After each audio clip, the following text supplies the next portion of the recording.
Hello good morning કેમ છો? ચલો મિત્રો, આજે વાત કરવાની છે અન્યોન્ય પ્રેરણી. નામ કેવું છે? અન્યોન્ય અન્યોન્ય પ્રેરણી. ઓકે, અન્યોન્ય શું થાય? તો વિચારો, તમારી પાસે અહીંયા એક ગૂંચળું છે, રાઈટ? અને આ ગૂંચળા સાથે ગેલ્વેનોમીટર જોડેલું છે. બાજુમાં કોઈ બીજું ગૂંચળું છે જેને તમે બેટરી સાથે જોડેલ છે. હવે જો આમાંથી પ્રવાહ પસાર કરશો બેટરી વાળા ગૂંચળામાંથી, તો કંઈક ચુંબકીય ક્ષેત્ર ઉત્પન્ન થાય છે. વિચારી લઈએ છે ભાઈ, કોઈક રીતે ઉત્પન્ન થાય છે. ઓકે, અહીંયાથી આમ જાય છે, આમ જાય છે, આમ જાય છે, એટલે તમે લઈ શકો છો ભાઈ આ તરફ ચુંબકીય ક્ષેત્ર ઉત્પન્ન થયું, હે ને? આંગળી સોરી, આ તરફ થશે. આંગળીઓ પ્રવાહની દિશામાં રાખશો એટલે ઉપર તરફ, બરાબર છે?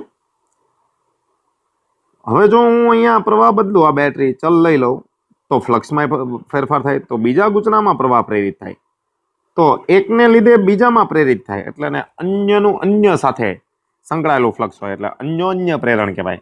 આત્મામાં એક જ ગૂંચળું હતું, એમાં જ પ્રવાહમાં ફેરફાર કરતા અને એની સાથે સંકળાયેલા ફ્લક્સમાં ફેરફાર થાય એટલે એમાં ને એમાં ઈએમએફ ઉત્પન્ન થતું. હવે આમાં બે ગૂંચળાના તંત્રમાં એકમાં પ્રવાહમાં ફેરફાર કરશો તો બીજામાં ઉત્પન્ન થશે, બરાબર? પણ આપણે વાત કરવાની છે મિત્રો સોલેનોઇડનો કિસ્સો લઈને, કે લાંબા સોલેનોઇડ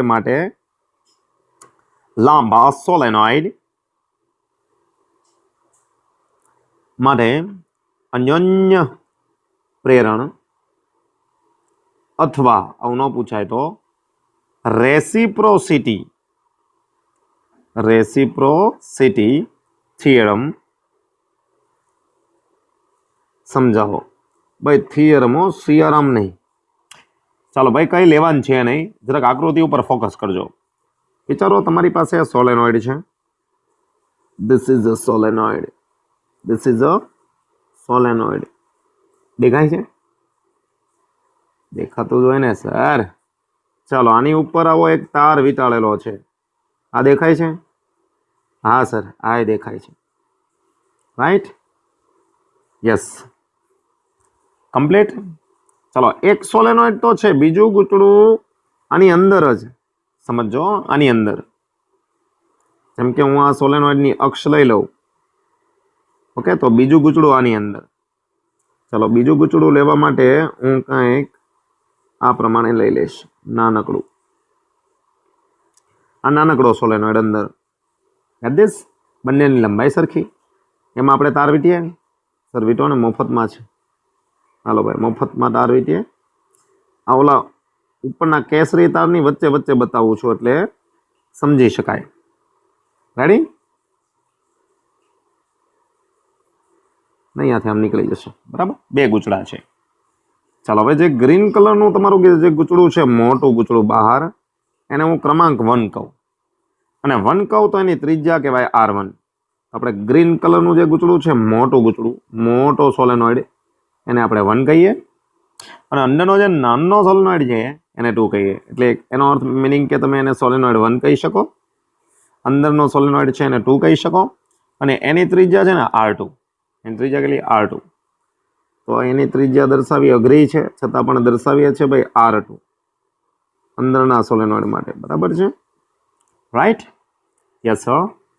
ચાલો, બંનેની લંબાઈ કોમન રહેવાની છે, L. ઓકે, જે ગ્રીન કલર છે એમાં આટાની સંખ્યા કેટલી? તો કે ભાઈ N1. તો અંદર જે છે એમાં આટાની સંખ્યા કેટલી? તો કે ભાઈ N2. બરાબર છે? આ બધું તમને આવડી જાય. લંબાઈ બંને માટે કોમન રહેશે. રાઈટ થઈ ગઈ વાત? તો કોઈ આપણે એક ગૂંચળું લઈએ, એમાં પ્રવાહ એમાં પસાર કરીએ, તો અંદર ચુંબકીય ક્ષેત્ર ઉત્પન્ન થાય. જો મોટા ગૂંચળામાંથી પ્રવાહ લીધો તો એનું ફ્લક્સ અંદરના સોલેનોઇડ સાથે સંકળાય, બરાબર છે? તો કંઈક એવી પ્રક્રિયા કરીએ. તો પહેલાં હું સોલેનોઇડ 1 માટે વાત કરું છું. ઓકે, 1 અને 2 બે વિભાગમાં વહેંચી દઈએ. તો આપણે લખીએ ભાઈ સોલેનોઇડ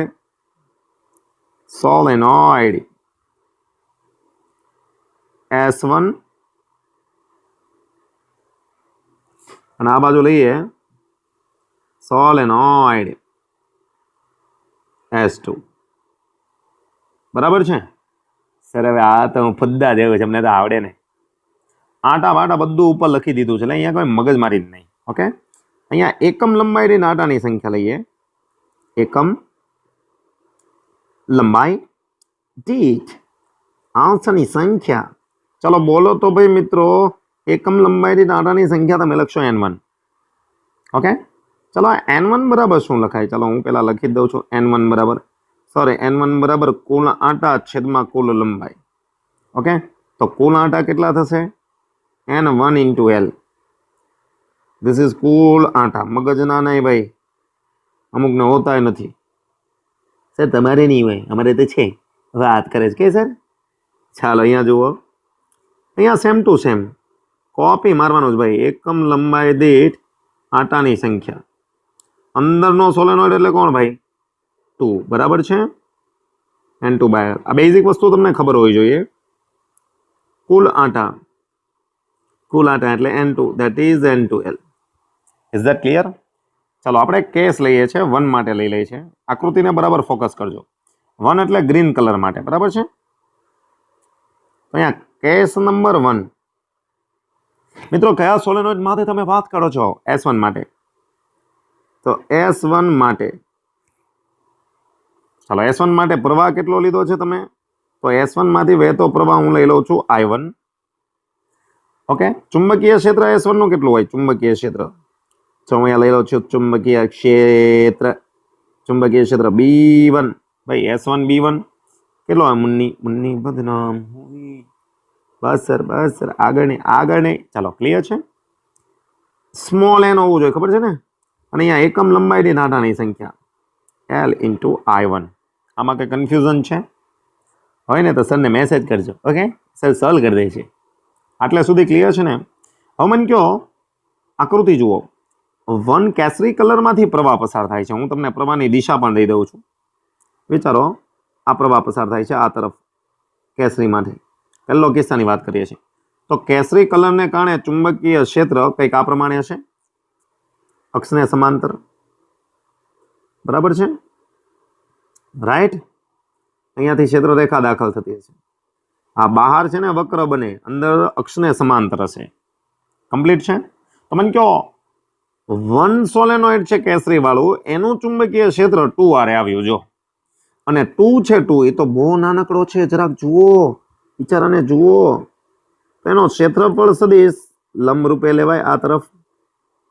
નાનકડો ક્ષેત્રફળ સદિશ. ઓકે, કોનો છે આ? 2 નો. પૃષ્ઠને લંબ.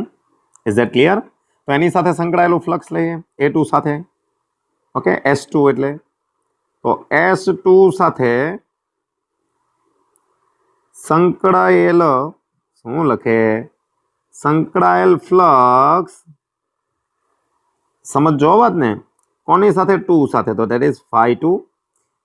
વિચારો, ક્ષેત્ર ક્યાં છે? લંબરૂપે બહાર આવે છે, અને એનો ક્ષેત્રફળ સદિશ પણ લંબરૂપે બહાર આવે છે. તો A અને B વચ્ચેનો ખૂણો કેટલાનો થઈ ગયો? 0. એટલે ડાયરેક્ટ હું લખું છું AB. ઓકે, ફ્લક્સ પણ આંટા 2 ના એરિયા 2 નો, પણ ચુંબકીય ક્ષેત્ર 1 નું. ફ્લક્સ 2 નું, તો આંટા 2 ના, એરિયા પણ 2 નો, પણ ચુંબકીય ક્ષેત્ર 1 નું. હા સર.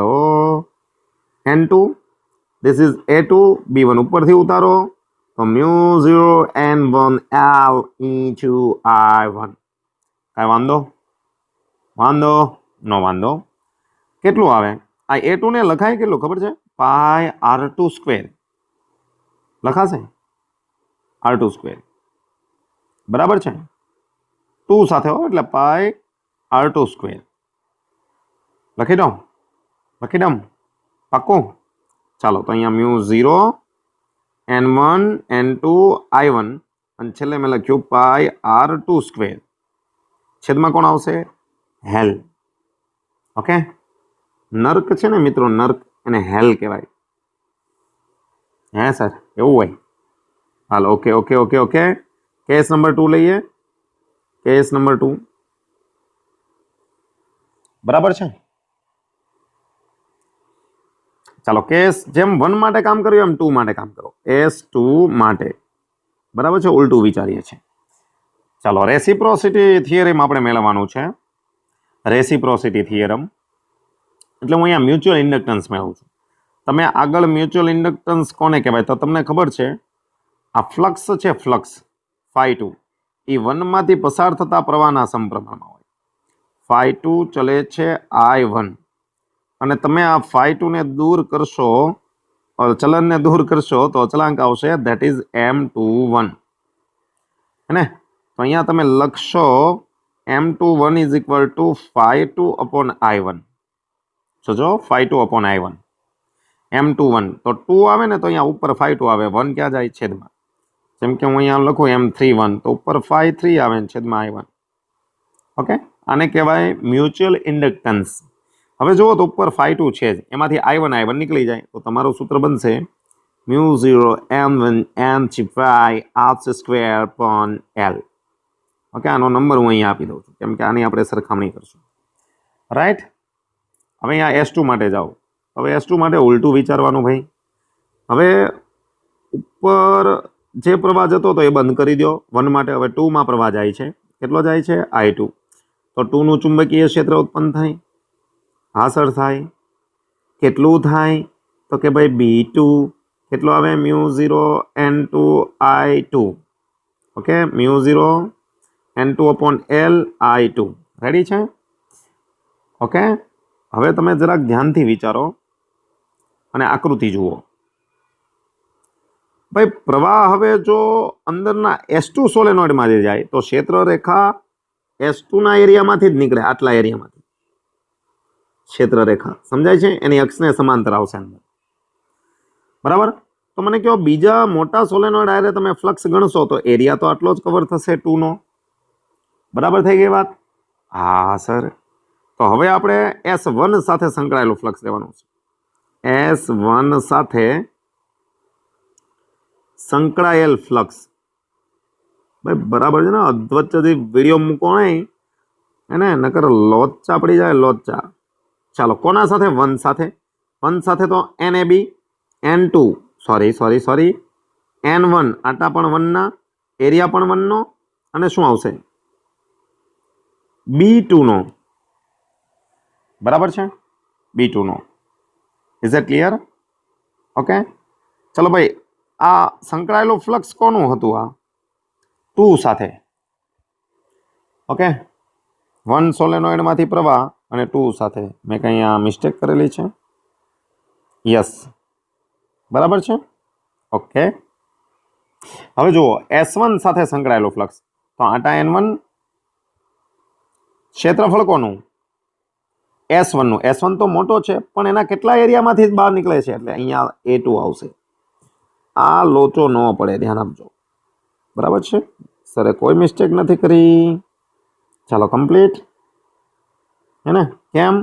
તો ફરીથી એક વખત કહી દઉં છું, અંદરનો સોલેનોઇડ આટલા એરિયાનો છે, બહારનો સોલેનોઇડ આટલા એરિયાનો છે, અંદરના સોલેનોઇડની ક્ષેત્રરેખા આટલા એરિયામાંથી જ આવે તો મોટા સાથે સંકળાયેલું ફ્લક્સ ખાલી આટલા એરિયામાં જ કવર થાય અંદરના, હે ને? એટલે A2 જ લખ્યું છે અહીંયા.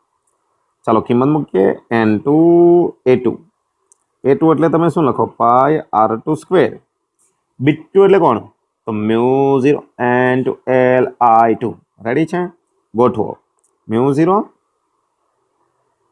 અહીં N1 આવે પેલું, N1 N2 πr2² I2 છેદમાં L. ચાલો ફરી પાછો આના જેમ જ મને કહો ફ્લક્સ 1 છે, 1 નું ફ્લક્સ એ 2 માંથી પસાર થતા પ્રવાહના સમપ્રમાણમાં. તો ફ્લક્સ 1 મ્યુચ્યુઅલ ઇન્ડક્ટન્સ 1 2 I2. તો જુઓ M12 તમે કરતા બનાવશો તો φ1 upon I2. ઓકે, ઉપર જુઓ φ1 એને I2 વડે ભાગો એટલે I2 નીકળી જશે. તો μ0 N1 N2 φ² by L અને 1 અને 2 ને કમ્પેર કરો તો બે સરખા થાય. મ્યુચ્યુઅલ ઇન્ડક્ટન્સ તો ઇક્વેશન 1 અને 2 માટે 2 પરથી M21 બરાબર M12 થાય. આ હકીકતને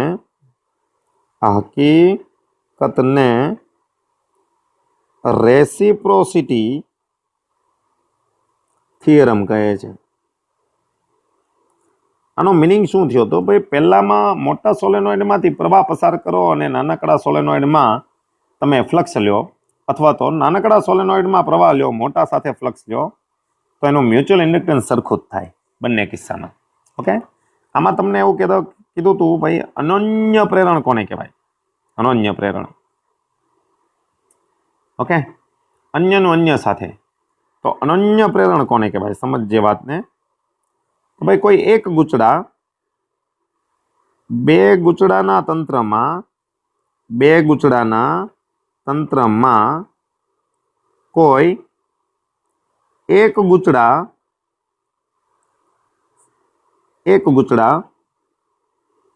માંથી વહેતા પ્રવાહમાં ફેરફાર કરતા બીજા ગુચડામાં EMF પ્રેરિત થાય છે. આ ઘટનાને અનન્ય પ્રેરણ અથવા તો મ્યુચ્યુઅલ ઇન્ડક્શન કહે છે. બરાબર થઈ ગઈ વાત? ઓકે, કોઈ એક ગુચડામાંથી વહેતા પ્રવાહમાં ફેરફાર કરો તો બીજા ગુચડા સાથે સંકળાયેલા ફ્લક્સમાં ફેરફાર થાય. તો ફેરેડેનો નિયમ ખબર છે તમને બધાને? ફેરેડેનો નિયમ પ્રેરિત EMF નો d∅dt.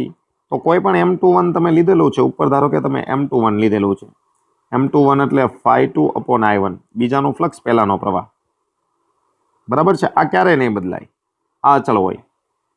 તો તમે ફ્લક્સમાં ફેરફાર, પ્રવાહમાં ફેરફાર કરો તો ફ્લક્સમાં ફેરફાર થાય. તો તમે અહીંયા શું લખી શકો?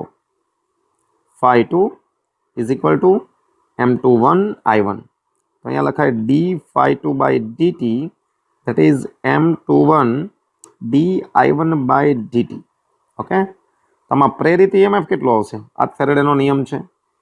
ફેરેડેનો નિયમ શું કહે છે? એ બરાબર -d∅/dt. એ માઇનસ નથી તો અહીંયા કોણ આવે? -E. ઓકે, હવે જોજો, ફ્લક્સ 2માં ફેરફાર થાય તો EMF 2માં પ્રેરિત થાય. યાદ રાખજો, ફ્લક્સમાં ફેરફાર જેમાં થાય એમાં 2માં પ્રેરિત થાય, તો અહીંયા પણ 2માં EMF પ્રેરિત થાય. that is M21 dI1/dt, અને આવશે E2 is equal to -M21 dI1/dt. Get it? Right? આ સૂત્ર તૈયાર થઈ ગયું. 1-2 માટે પણ મેળવી શકો, કોઈ ફરક નહીં પડે. બરાબર છે? તો જો તમને આત્મપ્રેરિત EMF સમજાવો એવું પૂછાય તો પણ આ, અનન્ય પ્રેરણ પૂછાય તો પણ આ બધું આ જ આવશે. ઓકે, વધારે ડિટેલ અંદર નથી આપેલી, પણ આપણે સાબિત કરી દીધું છે. બરાબર છે? ખબર પડી? રેડી છે? ઓકે, એકદમ ક્લિયર? Yes sir, clear. ભાઈ જો હવાને બદલે શૂન્યાવકાશ અને હવા એના બદલે માધ્યમ હોય તો તમે મ્યુ લખી શકો છો, μ0 ની જગ્યાએ. હે ને? તો એ તો તમને ખબર જ છે ભાઈ. રાઈટ? ચાલો, અહીંયા આપણે અનન્ય પ્રેરણ પૂરું કરીએ. બીજો પ્રશ્ન નેક્સ્ટ વિડીયોમાં લાવીએ. જુઓ મિત્રો, એસી જનરેટરની રચનાની વાત કરવી છે. તો આકૃતિ તમને જનરેટરની દેખાય જ છે, પણ 3Dમાં છે. આપણે 2D દોરવી પડશે, એટલે કોઈ વધારે મગજમારી નહીં કરવાની. વિચારો, આ ગુચડાને તમે કોઈક રીતે ફેરવો છો. જેમ કે આ ગુચડું જે ધરી ઉપર ફરે છે, એ ધરી હું અહીંયા એક વ્હીલ જોડી દઉં, વ્હીલ. ઓકે, અને વ્હીલ ઉપર હું બેલ્ટ જોડી દઉં, બેલ્ટ. અને બેલ્ટને કોઈ ઇલેક્ટ્રિક મોટર વડે અથવા તો કોઈ બીજી રીતે હું ફેરવું, કાર્ય કરવું. એટલે તો કાર્ય કરવું ને તો આમાં પ્રવાહ ઉત્પન્ન થાય. તો આપણે ભાઈ યાંત્રિક ઉર્જાનું વિદ્યુત ઉર્જામાં રૂપાંતર કરી શકાય. બરાબર? તો પહેલો આપણે લખીશું એનો સિદ્ધાંત, એસી જનરેટર સિદ્ધાંત. આની પછીનું ચેપ્ટર આખો એસી પ્રવાહ છે, એટલે પહેલા આને વ્યવસ્થિત સમજી લો કયા સિદ્ધાંત ઉપર કાર્ય કરે. તો ભાઈ આપણે યાંત્રિક જે કાર્ય કરશું એનાથી વિદ્યુત મળશે. બરાબર? તો યાંત્રિક ઉર્જાનું કઈ ઉર્જામાં રૂપાંતર? વિદ્યુત ઉર્જામાં રૂપાંતરણ, અથવા વિદ્યુત ચુંબકીય પ્રેરણના સિદ્ધાંત ઉપર. આ તમને વધુ મજા આવશે. વિદ્યુત ચુંબકીય પ્રેરણના સિદ્ધાંત ઉપર કાર્ય કરે. વિદ્યુત ચુંબકીય પ્રેરણ. ઓકે, એટલે શું? ફ્લક્સ બદલાય તો પ્રવાહ પ્રેરિત થાય. બસ, ફ્લક્સ બદલીને આપણે પ્રવાહ પ્રેરિત કરીએ છીએ. બરાબર છે. ચાલો શું છે આખી રચના, તો રચનાને હું 2D માં બનાવવાની ટ્રાય કરું છું, જરાક ધ્યાનથી જોજો. ઓકે, તમારે પણ એવી રીતના જ બનાવવાની છે. કમ્પ્લીટ. તો અહીંયા મેગ્નેટ છે બે, 3D માં થોડુંક બનાવવા માટે તમે મેગ્નેટનો આગળનો શેપ જુઓ, બેઠો જ છે, કોઈ ચેન્જ નથી આમાં. બરાબર, થોડુંક આ ક્રોસ છે, લઈ શકો છો, નો પ્રોબ્લેમ, ક્રોસ લેવું હોય તો. અને આ પ્રમાણે મેગ્નેટ જાય છે, બરાબર છે. 3D માં બનાવવામાં, બાકી ન બનાવો તો ચાલે, બહુ મોટો ઇસ્યુ નથી. પાછળનો ભાગ આપણે કાંઈ દર્શાવવાનો થતો નથી. Get it? Okay, same to same હું થોડોક અહીંયા બીજો ચુંબક બનાવું છું.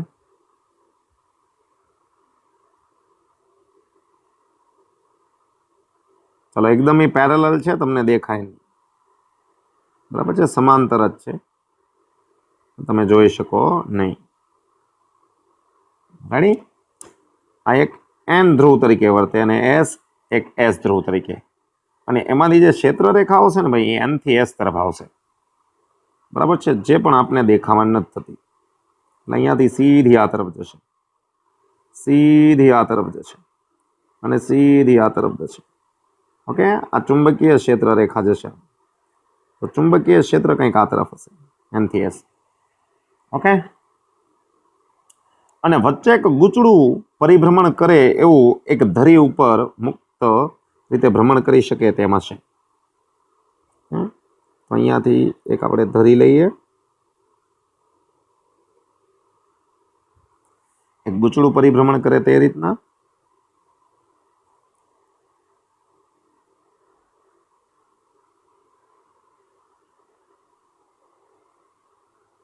હવે એક લંબચોરસ ગૂંચળું હશે.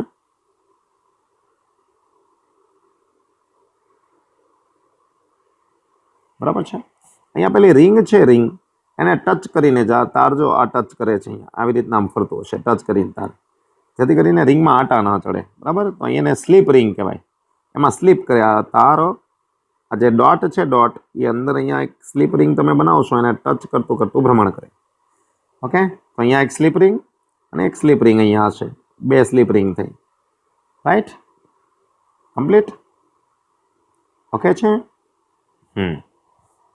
અને આને ફ્રેમ ઉપર વીંટાળેલું હોય, જેમ કે આવી કોઈ ફ્રેમ હશે લંબચોરસ, એની ઉપર તાર વીંટાળેલો હોય. બરાબર છે, તો આ ગૂંચળું થઈ ગયું. અને સ્લીપ રિંગ છે ને બ્રશ સાથે જોડેજો, કાર્બન બ્રશ કહેવાય. ઓકે, બ્રશ સાથે જોડેલો હોય. તો એક છેડો હું આમ લઉં, એક છેડો આમ, અને તમે ખાલી નોર્મલ આ રીતના જોડી અને અહીંયાથી પ્રવાહ નીકળશે. બરાબર છે, આ બાજુ પ્રવાહ જતો હશે, વધારે કાંઈ નહીં બતાવવાનું. આ જે રિંગ છે ને સ્લીપ રિંગ કહેવાય, કેમ કે અંદર છે ને આ રિંગની અંદર, જેમ કે તમે કેમ આંગળી ટચ કરે એવી રીતના બસ આ છેડો છે ને ટચ કરતો કરતો ફરતો હશે. બરાબર, સ્લીપ રિંગ. તો આને આપણે કહીશું સ્લીપ રિંગ. આ જે વર્તુળાકાર ભાગ છે એને આપણે કહીશું સ્લીપ રિંગ. અને જે પાછળ જે છે આ એને કહેવાય કાર્બન બ્રશ. Carbon brush. બસ નોર્મલ આવી રચના બતાવવાની છે. ઓકે, અને અહીંયા આને અનુલક્ષીને ગૂંચળું ભ્રમણ કરશે. ઓકે, આ ગૂંચળું છે અને આ ધરી, ધીસ ઇઝ અક્ષ અથવા તો ધરી. ઉપરની 3D માં તમે જોઈ શકો છો. બરાબર છે. ચાલો થોડીક રચનાની વાત કરીએ, શું થાય છે એમાં. તો ભાઈ આ ગૂંચળું છે એ ભ્રમણ કરશે એટલે એનો ક્ષેત્રફળ સદિશ પણ બદલાશે. આ ગૂંચળું ભ્રમણ કરે તો એનો ક્ષેત્રફળ સદિશ બદલાય. ઓકે, થોડું આ બાજુ આવશે એટલે આ ભ્રમણ કરશે ક્ષેત્રફળ સદિશ આખો. તો ભાઈ એ ક્ષેત્રફળ ધરાવતા ગૂંચળાને સમાન ચુંબકીય ક્ષેત્ર બી માં મૂકતા, જો ક્ષેત્રફળ કેટલું લઈએ એ, તો એ ક્ષેત્રફળ ધરાવતા ગૂંચળાને સમાન અથવા તો નિયમિત ચુંબકીય ક્ષેત્ર બી માં યોગ્ય રીતે, જોજો યોગ્ય રીતે ભ્રમણ કરાવતા ગૂંચળા સાથે સંકળાયેલા ફ્લક્સમાં ફેરફાર થાય છે. બરાબર છે વાત. અને તેથી ગૂંચળામાં પ્રેરિત ઈએમએફ ઉદ્ભવે છે. ઓકે, અને આ પ્રેરિત ઈએમએફ છે એ તમારો એસી વોલ્ટેજ છે ભાઈ. ઓકે, કયો છે? AC voltage. સર આવું કેમ થયું? એસી વોલ્ટેજ છે. ઓકે, તો આખી રચના ધીમે ધીમે આગળ આવશે. તો ભાઈ એ ક્ષેત્રફળ ધરાવતું ગૂંચળું નિયમિત ચુંબકીય ક્ષેત્ર બીમાં યોગ્ય રીતે ભ્રમણ કરાવતા ગૂંચળા સાથે સંકળાયેલા ફ્લક્સમાં ફેરફાર થાય. વિચારો, હું તમને કહી દઉં નોર્મલી. આ જે અક્ષ છે, અક્ષ એમાં ગૂંચળું કંઈક આ રીતના છે. ભાઈ થોડુંક સમજવું પડશે, એટલે આગળના ચેપ્ટરમાં કામ લાગશે. આ ગૂંચળું એનો ક્ષેત્રફળ સદિશ આમ છે, એ બી પણ આમ છે અત્યારે. ઓકે, જેમ જેમ ગૂંચળું ભ્રમણ કરશે, કોઈ પણ દિશામાં ભ્રમણ કરાવો, આ દિશામાં આ દિશામાં, એટલે ક્ષેત્રફળ સદિશ આમ જશે, પછી ક્ષેત્રફળ સદિશ આમ જશે, પછી આમ જશે અને આમ આવશે. એટલે આમ ગોળ ભ્રમણ કરશે, એટલે બી સાથેનો એંગલ બદલાતો થશે. ઓકે, ચાલો ગુડ. રચનાની વાત કરીએ ભાઈ. રચના કેવી છે તો તમને ખબર જ છે ભાઈ. રોટર શાફ્ટ એટલે ફરી શકે તેવી ધરી.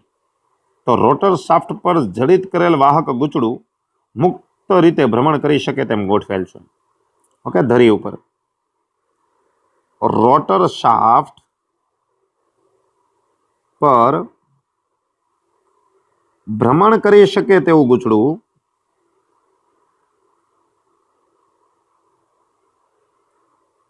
મુક્ત રીતે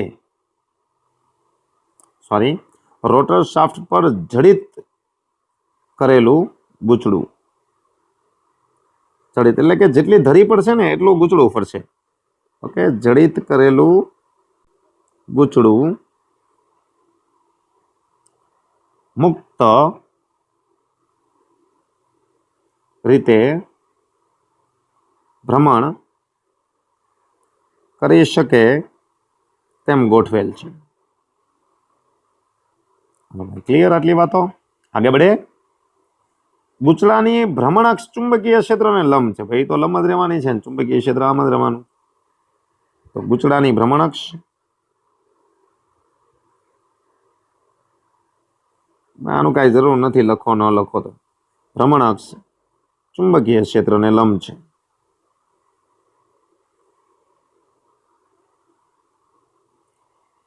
ઓકે, ચાલો હવે આપણે ગૂંચળાને થોડુંક યાંત્રિક કાર્ય કરીને ભ્રમણ કરાવીએ. મફતમાં ફરવાનું નથી, એમને માલે ફરવા માંડે. તો ભાઈ ગૂંચળાને બાહ્ય માધ્યમ અથવા તો યાંત્રિક રીતે ઓકે ભ્રમણ કરાવતા, એટલે કે તમે કાર્ય કરશો એટલે ભ્રમણ કરાવતા પહેલું એ અને બી વચ્ચેનો ખૂણો બદલાય એટલે ફ્લક્સ બદલાય. ગૂંચળા સાથે સંકળાયેલા ફ્લક્સમાં ફેરફાર થાય.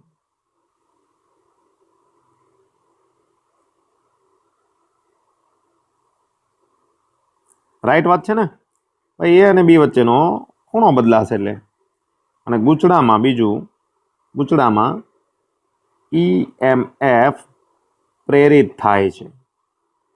બરાબર થઈ ગઈ વાત? કમ્પ્લીટ.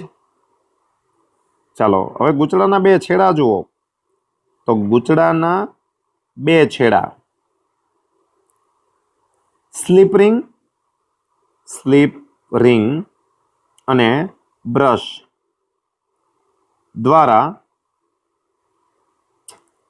બાહ્ય પરિપથ સાથે, સમજો ભાઈ, બાહ્ય પરિપથ સાથે જોડેલા છે. કમ્પ્લીટ. ચાલો આપણે ગૂંચળાને અચળ કોણીય આવૃત્તિથી ભ્રમણ કરાવશું. બરાબર?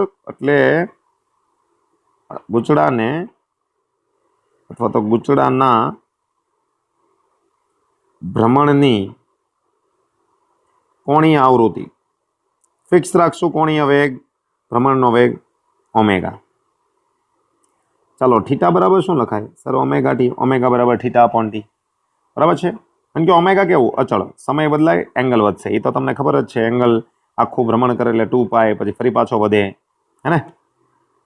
तो भाई टी समय लईए, टी समये ગૂંચળા સાથે સંકળાયેલ ફ્લક્સ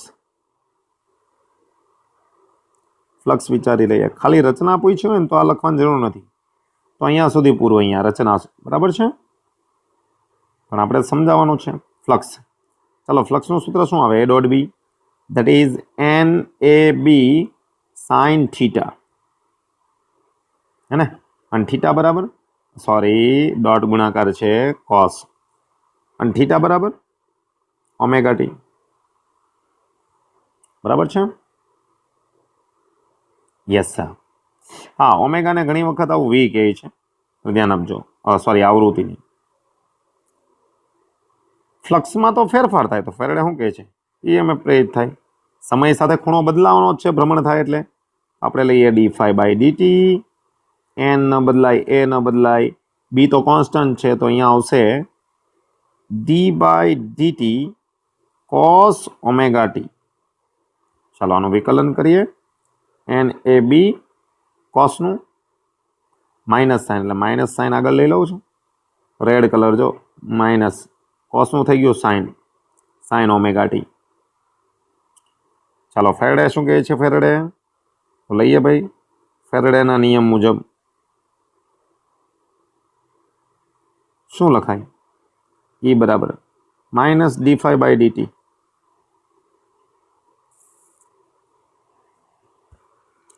d∅/dt પોતે માઇનસ છે એટલે પ્લસ થઈ જશે. ઓકે, જેમ કે આ માઇનસ સંજ્ઞાનું d∅/dt ઉપરથી ઉતારો તો minus NAB sin omega T. then what is that?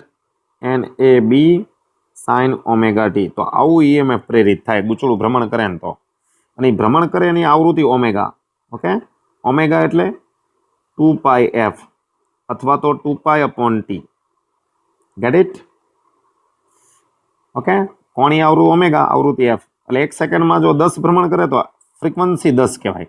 અને આપણા ઘરે જે એસી વોલ્ટેજ આવે છે એમાં જે જનરેટરમાં ગૂંચળું હોય એ 1 સેકન્ડમાં 50 ભ્રમણ કરે. ઓકે, એટલે આવો વોલ્ટેજ ઉત્પન્ન થાય.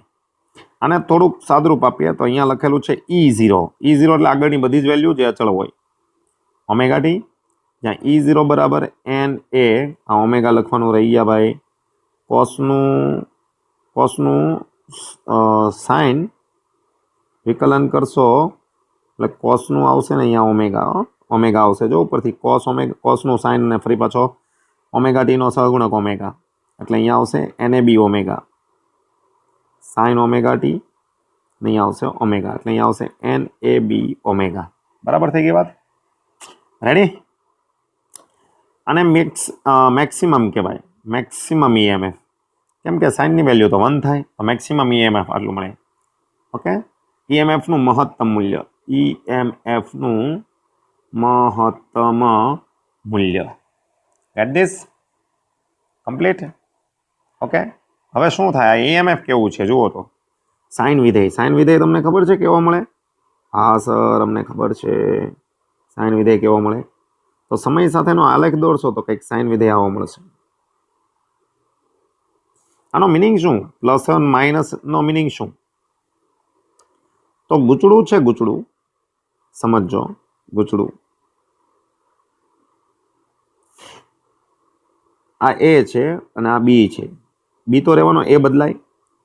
તો ધારો કે એ બદલતો 180 થાય ત્યાં સુધી ગૂંચળામાં આ દિશામાં પ્રવાહ જશે, આવી રીતના. બરાબર છે? પછી 180 થી ફરી પાછો નીચેથી આવશે 180 કરતાં વધારે એંગલ બી સાથેનો એ, ત્યારે પ્રવાહ જે આ પ્રમાણે જાય છે એની ઓપોઝિટ સાઈડ જશે.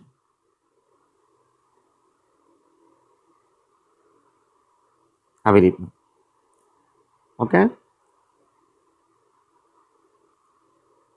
વિચારો આ એક બલ્બ છે,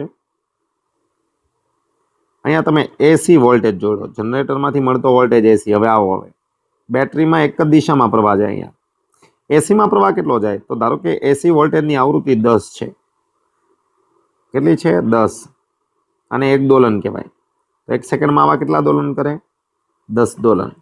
આ એક દોલન અહીંયા સુધીનું, આ 2 દોલન. સમજો, અહીંયાથી પ્રવાહ ગયો, આ બાજુ આવ્યો, તો ધીમે ધીમે આ પ્રવાહ વધે, જુઓ વધે વધે વધે વધે, મેક્સિમમ થયો, પછી આ જ દિશામાં ઘટે. જેમ કે આ મેક્સિમમ પ્રવાહ 1 એમ્પિયર છે, તો પહેલા 0.1, પછી 0.2, પછી 0.3, પછી 1 થઈ ગયો, પછી ફરી પાછો ઘટશે, તો આ વેલ્યુ થઈ ગઈ ને, 1 થઈ ગઈ. પછી એ જ દિશામાં ઘટે, પછી શું થાય, અડધા ચક્ર દરમિયાન દિશા ઉલટાઈ નાખે, એટલે જે પ્રવાહ ઉપર જતો હતો એ હવે આ બાજુથી નીચે આવશે અને આ ઉપર જશે. ઓકે, તો આવું એક દોલન થયું, નીચેથી જાય એક દોલન. તો એક દોલન એટલે અહીંયાથી આમ ગયો, ત્યાંથી પાછો આમ આવ્યો, એક દોલન. પણ કેવી રીતના જાય, વધે વધે વધે મેક્સિમમ થાય, હું લઈ લઉં છું, વધે વધે વધે મહત્તમ થાય, ઘટે ઘટે ઝીરો, દિશા ઉલટાવે, વધે વધે મેક્સિમમ, પછી ઝીરો. વોલ્ટેજ બદલાય એટલે પ્રવાહ બદલાય, કેમ કે ઈ બરાબર આ યાર તમને ખબર છે, ઈ અને આ એકબીજાના સમપ્રમાણમાં છે, બરાબર છે.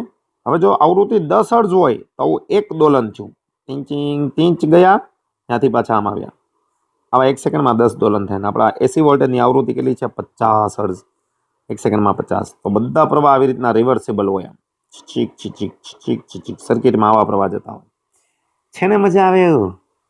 હા સર, તો શું કહી શકાય ભાઈ, આ ઈએમએફ છે. તો આ ઈએમએફ સાઇન વિધેય અનુસાર સમય સાથે, ઓકે, મહત્તમ વેલ્યુ E0 અને -E0 વચ્ચે આવર્ત રીતે બદલાય. તો જુઓ, આ વેલ્યુ કઈ છે, મેક્સિમમ +E0, આ વેલ્યુ કઈ છે, -E0. ઓકે, તો આ ઈએમએફ સાઇન ઓમેગા ટી વિધેય અનુસાર